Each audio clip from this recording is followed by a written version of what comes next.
Welcome to the 700 Club. America is in a race against time to protect our most carefully guarded secrets from a growing threat.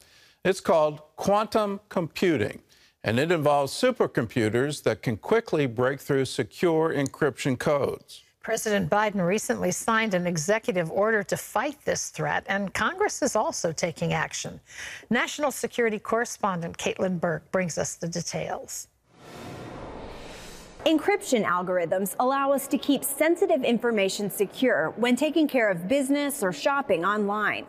Breaking these codes is nearly impossible, allowing governments and private citizens alike to depend on them.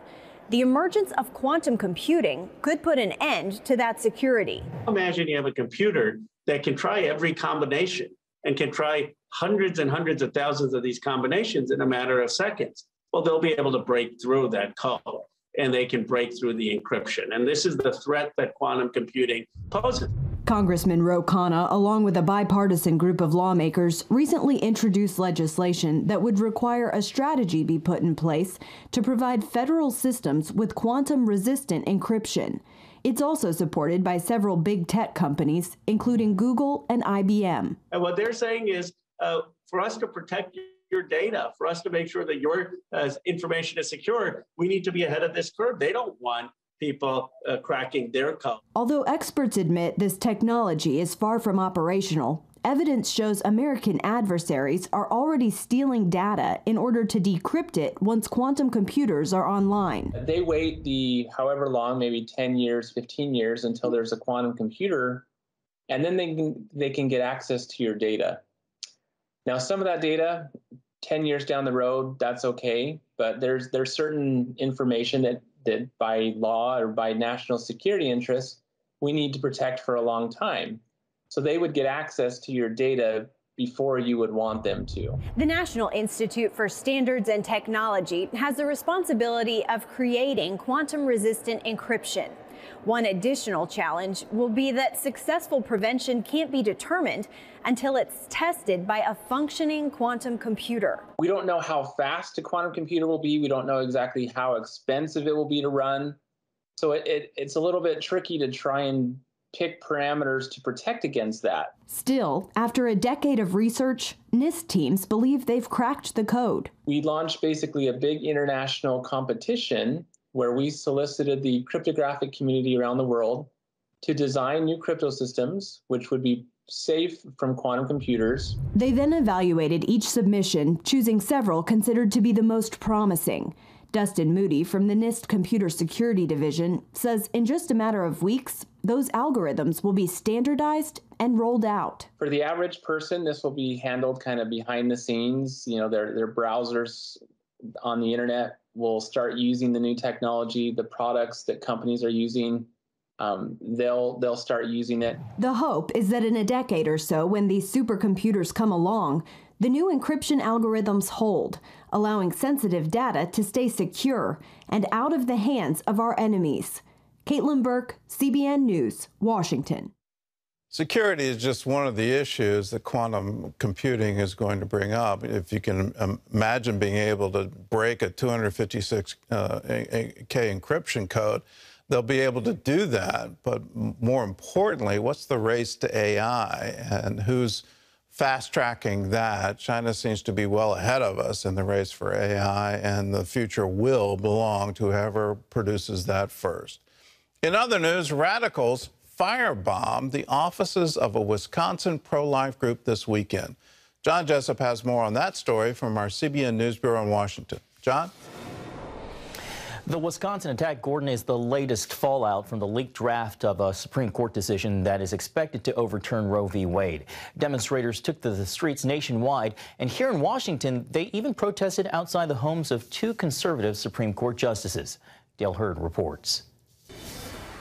The leaked Supreme Court draft opinion signaling the end of Roe v. Wade made Mother's Day an anxious one for many churches and pro-life groups across the country. In Madison, Wisconsin, Sunday, vandals struck the offices of the pro-life group Wisconsin Family Action with an arson attack and a spray-painted warning that if abortions aren't safe, then you aren't either. Earlier in the week, Boulder, Colorado crews worked to remove graffiti, paint, and broken glass left behind after a night of vandalism at Sacred Heart of Mary Church.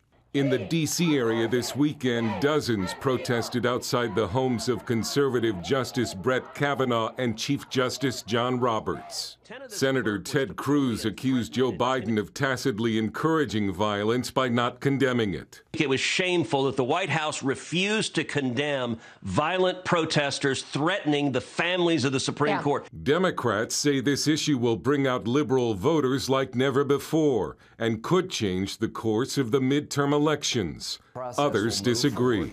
I don't believe it's going to change the outcome of the 2022 elections at all. Single-issue voters seldom decide the outcome of elections. House Speaker Nancy Pelosi said the science hasn't changed in the decade since Roe, only the court has. This pro-life leader told CBN's Christian World News that technology has played a major role in changing attitudes about abortion. When a woman gets an ultrasound, studies show when they see their baby on that ultrasound screen, they bond with that baby. Senate Majority Leader Chuck Schumer said the Senate will vote on a federal bill protecting abortion this week, but it's expected to fail. His GOP counterpart, Mitch McConnell, says a national ban on abortion is possible if Republicans gain control of the Senate this year. Dale Hurd, CBN News. Turning to Ukraine, where First Lady Jill Biden made a surprise visit Sunday, meeting with Ukraine's First Lady and a group of displaced children on Mother's Day. In Moscow today, Vladimir Putin spoke at a military parade on Red Square, marking Russia's victory over Germany in World War II.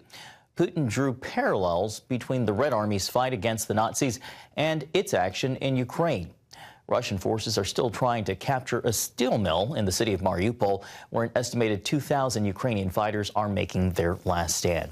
Now to Asia, where an estimated 65 million people voted in a presidential election in the Philippines today. As Lucille Talusan reports, the frontrunner has a family history that has many concerned. Millions of Filipinos headed to the polls today to choose President Rodrigo Duterte's successor. Leading the field is Ferdinand Marcos Jr., popularly known as Bongbong, son of the disgraced dictator who committed atrocities against his own people. Despite an almost $4 billion tax evasion case and no political track record except being the son of Ferdinand and Imelda Marcos, Bongbong Marcos has gained much support. Political analyst attorney Winnie Solombides attributes this to a culture of dynasties and a jaded concept of justice. How would people really take the law seriously if these convicted plunderers do not go to jail? People, probably they would start to think that it's all politics rather than a real, genuine conviction for crimes and atrocities. Analysts also believe that Marcos is benefiting from his vice presidential running mate, Sara Duterte, daughter of outgoing President Rodrigo Duterte.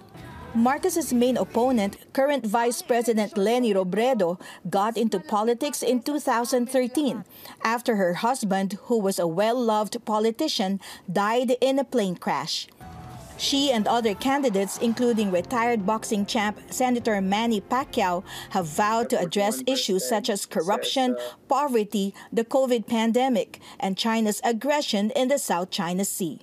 Results of the election will be out in a few days. The churches here are praying that the new set of leaders are God's elected, who have a genuine love for the nation and who will use their God-given abilities to serve the people and honor God in the positions where they have been called to serve. Lucille Talusan, CBN News, Manila. Thanks, Lucille. Well, back here at home this weekend, Regent University celebrated its first in-person graduation since 2019. Virginia's newly elected governor, Glenn Youngkin, delivered the keynote address. Thousands of students and their families gathered on Saturday to celebrate Regent University's class of 2022. They were joined by 500 2021 and 2020 graduates who took part in virtual ceremonies those years. Regent University's 43rd graduating class is the largest one to date, 2,500 strong from all its graduate and undergraduate programs. This year's keynote speaker was Virginia's newly elected governor, Glenn Youngkin. So here's what I believe. Seek your purpose, and you will find happiness. Seek happiness, and you will find neither. So remember who you are, which way your compass points, and remember who claims you, a holy and loving God. Well known for Christian vision and excellence, Regent offers 150 online and on-campus fields of study. The class of 2022 drew students from 49 states and 19 countries, while Regent has more than 30,000 alumni. Regent's Alumnus of the Year was Virginia's Lieutenant Governor, Winsome Sears. You are here to glorify Him. I want you to remember this. Don't lose yourself. Don't lose your family. Founder and Chancellor Dr. Pat Robertson left the graduates with this charge. You are going to stand because the Bible is filling your heart, and God has chosen each one of you for such a time as this. Then, the moment everyone had waited for. You may now flip your tassels. Important reminders and great advice. Looks like a great celebration. Gordon, back to you. It was a great celebration, and the weather gave it a wonderful break. It was forecast to rain all day, but that afternoon you could actually see blue sky. If you want to know about Regent University, all you have to do is go to regent.edu, and you can find out how you can be a student either online or here in person on campus at the Regent University campus right here in Virginia Beach.